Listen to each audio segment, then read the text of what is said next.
नमस्कार दोस्तों, स्वागत है आपके अपने YouTube चैनल टेक्निकल ज्ञान पर। तो दोस्तों, आज मैं आप लोगों लेके आया हूँ क्षेत्रफल और परिमाप, मतलब क्षेत्रफल परिमाप से रिलेटेड जो है क्वेश्चन को आज लेके आया हूँ। आज का जो हमारा ये टॉपिक होगा, फर्स्ट पार्ट होगा, थर्ड पार्ट को देखेंगे और इससे रिलेटेड जितने सारे क्वेश्चन होंगे उस क्वेश्चनों को भी हम सॉल्व करेंगे। तो आई होप आप लोगों को वीडियो बहुत अच्छे से समझ आने वाला है और बहुत मजा आने वाला है। अगर आप लोग चैनल पे नए हैं तो चैनल को सब्सक्राइब करें, बेल आइकन को प्रेस करें। बेल आइकन को प्रेस करने से ये होगा कि वीडियो का नोटिफिकेशन आप लोगों को आसानी से टाइम से मिल जाया करेगा। तो मैं ऐसा करता हूं कि आप लोगों ने इतना सब कर लिया होगा। तो आज का जो हमारा टॉपिक है वो है क्षेत्रफल व परिमाप। हम देखेंगे क्षेत्रफल यानी कि एरिया, ठीक। तो हम यहाँ पर देखेंगे किस तरीके से जो होते हैं क्वेश्चन, किस तरह से इसमें ये जो होता है क्वेश्चन यहाँ से अक्सर बनते हैं, अक्सर क्वेश्चन एग्जाम में आते रहते हैं। तो हम आज का जो हमारा टॉपिक है हम इसी को देखेंगे और क्वेश्चनों को सॉल्व करेंगे। तो सबसे पहले हम देखते हैं, सबसे पहले इसमें जो होता है हमारे, सबसे पहले हम कुछ जो होते हैं कि क्षेत्रफल परिमाप का मतलब क्या होता है कि जैसे कोई क्षेत्र होता है उसी को हमको परिमाप निकालना होता है, कोई वर्ग होता है। तो इस तरह से हम सबसे पहले इसके हम समझते हैं, इसका बेसिक कंसेप्ट समझते हैं। बेसिक कंसेप्ट समझने से ही फिर इसके बाद हम आगे चलेंगे, जितने सारे क्वेश्चन होंगे सारे क्वेश्चनों को भी हम सॉल्व करेंगे। तो सबसे पहले देखते हैं, सबसे पहले हम यहाँ पर अगर बात करते हैं, ये वर्ग हम बनाते हैं, ठीक है। वर्ग, ये हमारा वर्ग बन गया, ठीक है। अब यहाँ सबसे पहले वर्ग में क्या होता है, जितनी सारी भुजाएं होती हैं, जितनी सारी भुजाएं होती है वो सारी भुजाएं क्या होती है, वो सब एक दूसरे के समान होते हैं, ठीक है, मतलब चारों। अब यहाँ पर ये हमारा वर्ग हो गया, ठीक है। अगर हम दूसरे की बात करते हैं, यहाँ पर दूसरा हमारा हो जाएगा आयत हो जाएगा। चलिए, आयत हो गया, ये हमारा आयत हो गया। अब इसमें आयत में जो होता है हमारे, इसमें आमने सामने की जो भुजा होती है वो क्या होती है, बराबर होती है। तो इस तरह देखिए, मतलब इसमें जो होता है ये चारों भुजाएं आपस में क्या होती है, चारों भुजाएं जो होती हैं बराबर होती हैं, ठीक है। लेकिन इसमें क्या होता है, ये इसकी भुजा के बराबर ये है, इसकी भुजा के बराबर ये होती है। तो आई होप मेरे साथी आप लोग समझ पा रहे होंगे। अब ये इसमें होता है वृत्त होता है, हम वृत्त को समझते हैं। वृत्त मतलब होता है, अब वृत्त में एक केंद्र होता है, ठीक है। वृत्त में एक केंद्र होता है, इसका व्यास होता है, ये सारी बहुत सारी जीवाएं होती हैं, ठीक है। यहाँ पर हमारा जो होता है, अगर हम इसको डिवाइड कर देते हैं तो हमारा जो होता है जैसे ये हमारा अर्धवृत्त बन जाता है, ठीक है। तो हम जितने सारे क्वेश्चन बनेंगे सारे क्वेश्चनों को हम देखेंगे। हमारा जो होता है वृत्त होता है, ठीक है, ये हमारा वृत्त होता है। और उसके बाद यहाँ पर हमारा चतुर्भुज होता है, ठीक है। हम चतुर्भुज को देख लेते हैं, ठीक है। ये हमारा चतुर्भुज है, इसके भुजा के बराबर ये भुजा, इसके बराबर इसके ये बराबर, ठीक है। तो इस तरह से हमारा जो होता है हमारा चतुर्भुज होता है। क्या होता है, चतुर्भुज। तो आई होप आप लोग समझ पा रहे होंगे। तो इस तरह से आप जितने यहाँ पर अभी एक चीज और हम बना रहे हैं, ये तो त्रिभुज होता है।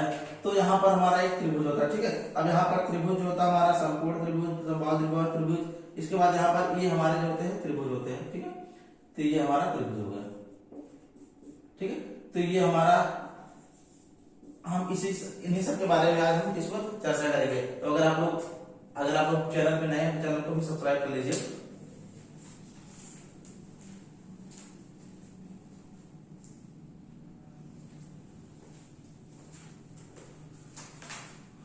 तो चलते हैं, देखते हैं। सबसे पहले अब यहाँ पर हम समझते हैं, जैसे ये हमारा वर्ग है, वर्ग की चारों भुजाएं क्या होती हैं, बराबर होती हैं। आयत में दो आमने सामने की भुजा बराबर। वृत्त हमारा जो होता है, यहाँ पर वृत्त होता है, वृत्त की जो आधी दूरी होती है उसको क्या बोलते हैं, व्यास बोलते हैं। और यहाँ पर पूरी वृत्त, पूरा हमारा वृत्तखंड हो जाता है। इसके बाद ये हमारा परिधि होता है। वृत्त के चारों तरफ की जो लाइनें होती है क्या होती है, इसको हमारा परिधि बोलते हैं। तो यहाँ पर हमारा जो होता है, ये सारी बहुत सारी जो होती है वो सारी क्या होती है, जीवाएं होती है, मतलब जो केंद्र से होकर नहीं जाते हैं। और हमारा ये होता है त्रिभुज होता है। त्रिभुज के अंदर हम बहुत सारे त्रिभुज के बारे में पढ़ेंगे। तो हम इसके बाद हमारा ये होता है, ये हमारा चतुर्भुज होता है। तो हम यहाँ पर जितने सारे बहुत सारे, मतलब जितने सारे होंगे, जितने सारे क्वेश्चन बनते हैं, जितने सारे होते हैं, सारे को बारी बारी से पढ़ेंगे। तो सबसे पहले आज हम देखेंगे, सबसे पहले वर्ग के बारे में समझेंगे और वर्ग से रिलेटेड जितने सारे क्वेश्चन होंगे सारे क्वेश्चनों को करेंगे। तो हम बारी बारी से सबको लेंगे। तो चलते हैं, सबसे पहले इसको हम मिटाते हैं और फिर से अच्छे से समझते हैं इसको।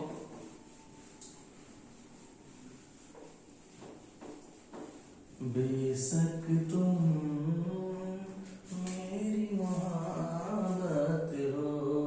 चलते हैं, देखिए वर्ग हम फिर से एक बार बनाते हैं।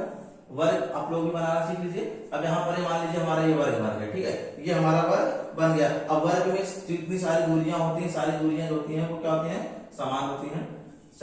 यहाँ पर ये इसकी भी दूरी, यहाँ पर ये, इसको भी हम क्या मानते हैं, इसको भी ए मानते हैं, ठीक है। इसको भी हम क्या मानते हैं, ए मानते हैं, ठीक है। जब सबकी चारों की बराबर है इसका मतलब क्या हो रहा है, इसको हम ए मान लेते हैं। अब हम क्या करते हैं, यहाँ पर देखिए ये जो हमारा होता है, यहाँ पर वर्ग का जो विकर्ण होता है, कह सकते हैं ये विकर्ण जो होता है, विकर्ण हमारा जो होता है इसका होता है यहाँ पर कह सकते हैं a√2, ठीक है। ये हमारा होता है इस तरह के हमारा जो होता है क्वेश्चन का मतलब इतने सारे हम यहाँ पर इसको हम समझेंगे, आज इसके बारे में हम अच्छे से समझेंगे। इसको हम अगर हम समझने की बात करें तो हमारा जो होता है इसको हम कह सकते हैं कि लंबाई का स्क्वायर प्लस आधार, लंबाई प्लस आधार का स्क्वायर, ठीक है। अब जैसे यहाँ पर अगर हम इसको मानते हैं यहाँ पर लंबाई का और आधार, जैसे इसको लंबाई को अगर हम 4 मानते हैं, यहाँ पर जो आधार है हमारा 4 मानते हैं, इसका मतलब ये भी ऊंचाई भी हमारा क्या हो जाएगा, ये 4 होगा। 4 का मतलब क्या होगा, 4 का स्क्वायर प्लस 4 का स्क्वायर बराबर कितना हो जाएगा, 4 चौका 16 प्लस 4 चौका 16, इसको हम लिख सकते हैं 32 लिख सकते हैं, ठीक है। इसको क्या लिख सकते हैं, 32 लिख सकते हैं। अगर हम 32 को तोड़ेंगे कितना हो जाएगा, इसको लिख सकते हैं 16 का गुणा 2 लिख सकते हैं, यानी कि कितना हो जाएगा हमारा, इसको हम लिख सकते हैं 4√2 लिख सकते हैं। ये हमारा होता है, ये हमारा इसको हम इस तरह से इसको ए मानते हैं यहाँ पर इसीलिए, ठीक। आई होप आप लोग बातों को समझ रहे होंगे। एक बात फिर समझिए, जैसे हम यहाँ पर कुछ भी मान सकते हैं, 2 मान सकते हैं, 4 मान सकते हैं, 3 मान सकते हैं, 2 कुछ भी मान सकते हैं, जो यहाँ मानेंगे उसका मतलब यही वैल्यू यहाँ पर गिरेगा। तो अगर हम इसको करेंगे तो हमारा जो होता है इस तरीके से हमारा जो है यही आएगा। तो मैं आशा करता हूँ आप लोगों को समझ आ रहा होगा। तो चलते हैं इसको मिटाते हैं, इसके बाद आगे समझते हैं क्वेश्चन को। और बहुत सारे इसमें जितने सारे क्वेश्चन बनेंगे, जितने सारे हम वर्ग के बारे में जितने सारे होते हैं सबको हम देख लेते हैं। सबसे पहले क्या होता है, वर्ग का क्षेत्रफल हम देखते हैं। वर्ग का क्षेत्रफल, सबसे फर्स्ट पॉइंट वर्ग का क्षेत्रफल। वर्ग का क्षेत्रफल बराबर होता है भुजा गुणे भुजा, ठीक है। भुजा गुणे भुजा, यानी कि हम कह सकते हैं इसको कह सकते हैं भुजा स्क्वायर कह सकते हैं, ठीक है। तो इस तरह से हमारा जो होता है ये इस फार्मूला होता है। अब यहाँ पर अगर हमको जब भी हमको वर्ग का क्षेत्रफल निकालना होगा तो हम इसी फार्मूले में मतलब भुजा का स्क्वायर कर देंगे। अब यहाँ पर वर्ग का परिमाप के लिए, वर्ग का परिमाप के लिए फार्मूला होगा 4/4 गुणे भुजा, मतलब 4 गुणे भुजा। 4 गुणे भुजा का मतलब हो रहा है चारों भुजाएं, ठीक है। अब यहाँ पर अगला जो हमारा होता है तीसरा नंबर, वर्ग का विकर्ण। वर्ग का विकर्ण, वर्ग का विकर्ण बराबर कर सकते हैं भुजा √2, ठीक है। ये हमारा दूसरा फार्मूला। अगर आप लोग स्क्रीनशॉट लेना चाहते तो आप लोग स्क्रीनशॉट ले लीजिए, बहुत अच्छे समझ आने वाला है आप लोगों को। तो आप लोग स्क्रीनशॉट ले लीजिए इसका।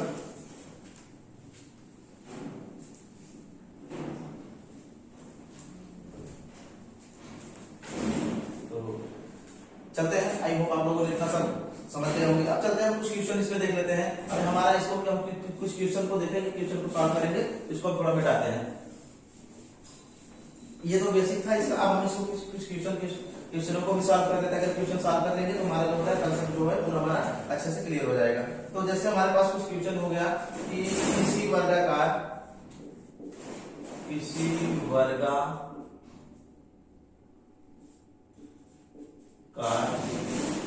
खेत की भुजा 45 मीटर है, खेत का क्षेत्रफल कितना होगा, ठीक है। अच्छा चलिए, अब सबसे पहले क्वेश्चन क्या है, किसी वर्गाकार खेत की जो भुजा है वो कितना है, वो 45 है। खेत वर्गाकार खेत की जो भुजा है वो कितना है, 45 मीटर है। अब कह रहा है खेत का क्षेत्रफल हमको पता करना है। अब यहाँ वर्गाकार है, वर्गाकार का आपको पता है वर्गाकार ऐसे होगा, ठीक है, जिसकी चारों भुजाएं जो होंगी वो बराबर होगी। अब हमको वर्गाकार भुजा जो दिया है इतना दिया है, क्षेत्रफल हमको पता करना है। अब हमको पता ही है वर्ग का क्षेत्रफल के लिए क्या फार्मूला लगाएंगे, वर्ग का क्षेत्रफल, वर्ग क्षेत्रफल बराबर भुजा की स्क्वायर, भुजा का स्क्वायर। अब भुजा कितना है, 45 है, ठीक है। भुजा कितना है, 45 है, तो 45 का स्क्वायर कर दीजिए। 45 का स्क्वायर करेंगे कितना हो जाएगा, हमारा हो जाएगा 20-25 वर्ग मीटर, 20-25 वर्ग मीटर। अब यहाँ पर 20-25 वर्ग मीटर आप गुणा कर लीजिए, 45 का गुणा कर दीजिए। 5×5 = 25, 5 × 20, 2 = 22, 5 × 20, 4 × 16, 2 = 18, यहाँ पर 5, 2, 8, 2, 10, इसके बाद 1, 1, 2, 20-25 वर्ग मीटर। ठीक है, ये यहाँ पर हमको वर्ग को पता करना है, इसलिए यहाँ पर ये क्या हो जाएगा, वर्ग मीटर वगैरह। आई होप आप लोग समझ पा रहे होंगे। तो इस तरह से जितने सारे क्वेश्चन होंगे सारे क्वेश्चनों को आप आसानी से सॉल्व कर सकते हैं।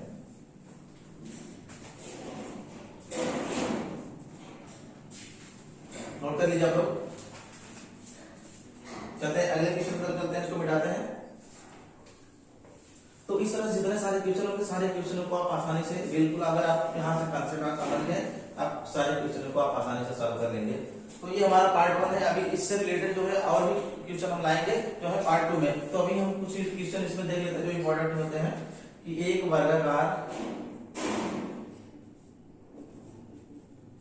वर्गाकार पार्क की भुजा 15 मीटर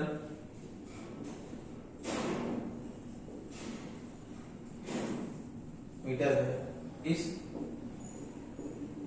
पार्क का परिमाप तथा क्षेत्रफल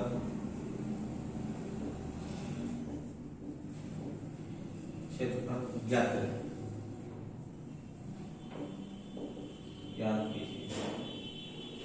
ठीक है, चलिए इसमें देखिए, इसमें क्वेश्चन क्या कह रहा है, इसमें हमको क्वेश्चन में कह रहा है कि एक वर्गाकार पार्क की जो भुजा है, पार्क की जो कितना भुजा कितना है, 15 मीटर है। इस पार्क के हमको परिमाप पता करना है और क्षेत्रफल, मतलब परिमाप और क्षेत्रफल दोनों हमको पता करना है। तो हम कैसे सॉल्व करेंगे, तो सबसे पहले परिमाप, चलिए आप लोग क्वेश्चन सॉल्व करिए। मैंने आप लोगों को पहले से बता दिया किस तरह सॉल्व करना है, आप लोग कोशिश करिए, सॉल्व करिए। तो परिमाप के लिए क्या होगा, परिमाप के लिए फार्मूला होगा 4 गुणे भुजा। अब 4 भुजा कितना है, 15 मीटर है, तो यहाँ पर हम लिखिए 15। अब इसको गुणा करेंगे 15 चौका 60 वर्ग मीटर कह सकते हैं। ठीक है, अब वैसे ही यहाँ पर वर्ग मीटर।